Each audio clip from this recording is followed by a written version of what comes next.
all aboard for the transcribed premiere production, The Cruise of the Paul Parrot. That thrilling adventure of whaling days and the search for buried treasure.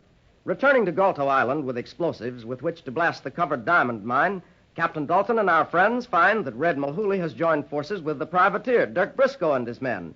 And behind barricades, Dirk is able to dictate terms to Captain Dalton.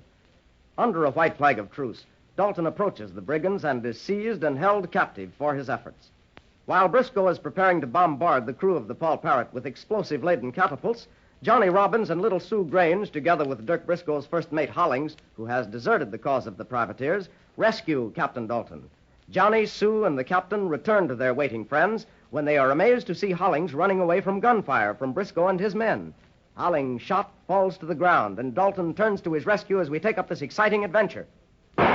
Captain Dalton, they've shot Mr. Hollings. He's the man who helped us free you from Briscoe. Yes, and turnabout is fair play. I'm going out after him. You can't do that, Captain Dalton. You'll be hit. I don't care if the bullets are falling like rain.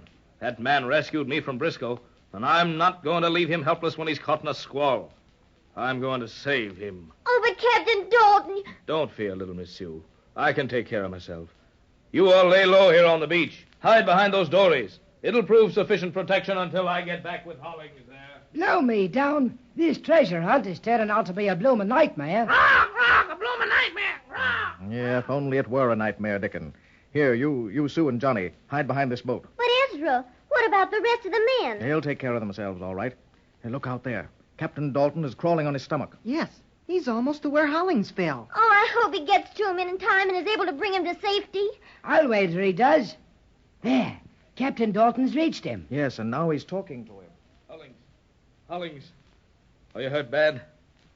Oh, the buzzard nipped me in the leg. I'm afraid I can't walk on it. Well, blow me down. You can't stay here in the line of fire like this. Those bloomin' louts will finish you off in no time. Aye, but nothing would please the bilge rat Briscoe more. But see here, man, you can't be in danger in your own skin for the sake of mine. That's for me to decide. First of all, we've got to stop the flow of blood in that wound of yours. Wait. Before you do anything, take this. What's in this bag, man? The diamonds that rightfully belong to you and your friends. You see, it was this way. Wait. Explanations can wait. Where's that knife of mine? Here it is. Now I'll just rip a slit from your breeches, so. Now, I'll just tie this above the wound in your leg. That'll stop the flow of blood temporarily. There. That's it. Thanks, Captain Dalton. It feels better now, too. That's good, mate. It's a good thing these old logs are piled up in front of us. It acts as a protection for the time being, at least. Yes, but Dalton, you can't stay here with me. Those buzzards will be out here after us any minute now. I hardly think so. Not for a while, anyway. They know that the minute they step out in the clearing from those bushes they're in, my men down at the beach would let them have it. I guess you're right. They're most likely planning their next move right now. And yet, we can't leave the safety of these logs here. We'll just have to bide our time. Hold. Someone creeping this way from the bushes. Aye. And from the size of his hook, I'd say it's Red Mulhooley. Aye, it is Red Mulhooley, the lubber. Well, let him come. I've been waiting for the likes of him. Look out, Captain Dalton. He's aiming this way. Aye, and I'm aiming his way. Did he get you, Dalton? No. Now it's my turn. And you didn't miss? No, I didn't miss. You know, Hollings, in all the years I've sailed the seas, I've never killed anyone or anything except in self-defense. But even so, whenever I was forced to do so, I always had a feeling inside of me that kind of said maybe I shouldn't have done it. But this time, looking out there in the clearing at Red Mulhooley lying on the sand there, I sort of feel as though I've done the world a good deed. Blow me down, you're right there, Captain Dalton. It's too bad Dirk Briscoe ain't a-laying alongside of him. You apparently don't care very much for your Captain Briscoe, Hollings. About as much as I do a poisonous snake. Captain Dalton. Captain Dalton. Johnny, are you mad? What do you mean, exposing yourself to the fire of those bloomin' pirates? I knew something had to be done, Captain Dalton. Mr. Grange wouldn't let me come, but I got away anyway. I knew you and Mr. Hollings here couldn't get back without Briscoe's men seeing you and shooting at you. So I put this bundle of twigs in front of me, and little by little I crept here. But why, lad? Now the three of us will have a much harder time getting back to our men than before. Well, I don't think so, Captain Dalton. I brought these along with me. Blow me down. Explosives. Johnny, lad, that's just the thing we need to turn the trick. Yes. I figure it'll work this way. I'll light one and throw it up toward those bushes. When it explodes, you carry Mr. Hollings as far toward the beach as you can. Aye. Then before the excitement dies down, I'll light another one and throw it. But how will you get back? Don't worry, I'll make it. I'll save one of those sticks of explosives if they rush me. I'd just love to throw it right in the middle of those pirates. What a lad. And a heart as stout as any of us, Captain. You're right there, all right. I guess it's the only thing we can do. Get ready, Johnny, to light the first fuse. All right, Captain Dalton. Are you ready? Aye, lad. Then here goes. There!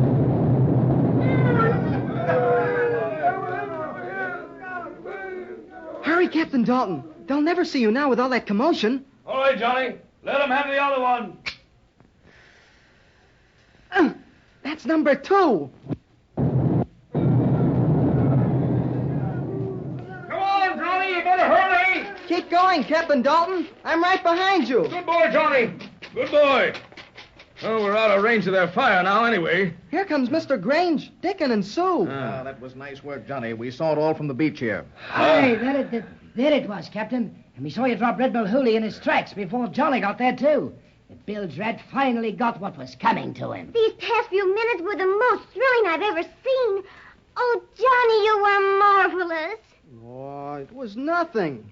Captain Dalton, as owner of the Paul Parrot, I've made my final decision. What's that, Mr. Grange? Well, the men have made ready the dories, and we're getting back to the Paul Parrot as quickly as possible and setting sail for home. Diamonds or no diamonds. Aye, Mr. Grange, that's a good idea, but we won't have to sail without the diamonds after all, thanks to Hollings here. What do you mean? Perhaps Hollings can explain. Well, sir, Briscoe left a guard to watch the swag while the excitement was going on after the explosion in the cave when Mr. Dalton here escaped.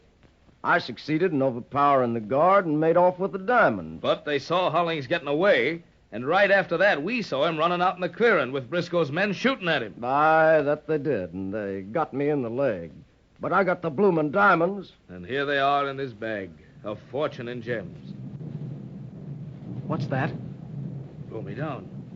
Just feel this earth quiver. Maybe it's Smoky Mouth again. But it didn't act this way before. And for a good reason, lad. This ain't Smoky Mouth. This is a bloomin' earthquake. I know their actions. To the dories, then, and make for the Paul Parrot. Mr. Grange, see that Johnny and Sue go with you in one of the boats. Here, men, help me with Hollings here. Everybody into the dories and pull to sea. We've no time to lose. Get away there. Hurry up. Hurry, Sue, Johnny, you get in this boat. Float her, men, and row for the Paul Parrot. Hold on the belts for your lives. There's a swell coming. Row, men, row. Blow me, Artie. Hey, I can hardly hold on. This boat is rocking so. Oh, it almost turned over. It almost capsized the hull that time. Look, Galto Island is quivering like she had the St. Vitus stand, so help me. Look, it's sinking. What, Johnny? The island. Galto Island. Lash me to a yard. You're right, Johnny, lad. Ezra, we got off the island just in time. Yes, the fates are with us. A few minutes more, and it would have been too late. Look, it's sinking faster now. Yes, there's not much left above water. Hold on. I was afraid of this. What, man? What now? That island sinking below the ocean is causing a tidal wave. Row, men! Row before we capsize!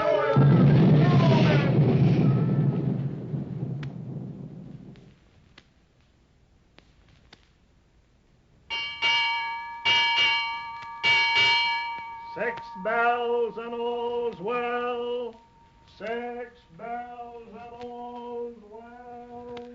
Aye, 6 bells and all's well. But we were awful close to disaster back there a bit, Mr. Grange. Yeah, you're right, Captain Dalton. But let's forget about what's past. We're all safe now, thanks to our lucky stars. We've got at least a part of what we came for in these diamonds. Well, Mr. Grange, what are your next plans? Head for home, Captain Dalton. Then there'll be plenty of time to make plans. Aye, sir. Home it'll be. Look, avast. Johnny and Sue with old Dickon over there. The perils of this trip haven't affected them very much. So you see, Sue and Johnny, as I was telling you quite some time ago, the islands in these here parts with volcanoes on them have been known to rise up from nowhere and disappear as quick as they came up. That's just what happened to Galto Island. Years ago, before any of us was born, Galto sprung up during one of these volcanic eruptions, and lo and behold, we saw it when it disappeared. Old Smoky Mouth erupted once too much for its own good. Well, I'm certainly glad we got off it in time before it went under. Yes, but Dirk Briscoe and Red Mulhooley and their men were not as lucky as we were. Aye, lad, but that was no luck. When Golto Island with Smoky Mouth went under the sea, that was the punishment for Briscoe and Red Mulhooley and their kind for all the foul deeds they'd done. I'll say they were punished. Johnny, just think. We have the treasure we came for, and now we're heading for home. Ahoy! All hands on deck. Full sail ahead. All hands on deck. Full sail ahead. Now, Johnny, what were you saying about when we both get a little older? Well, I was thinking that... Oh, maybe you... I don't... The lubber's tongue-tied.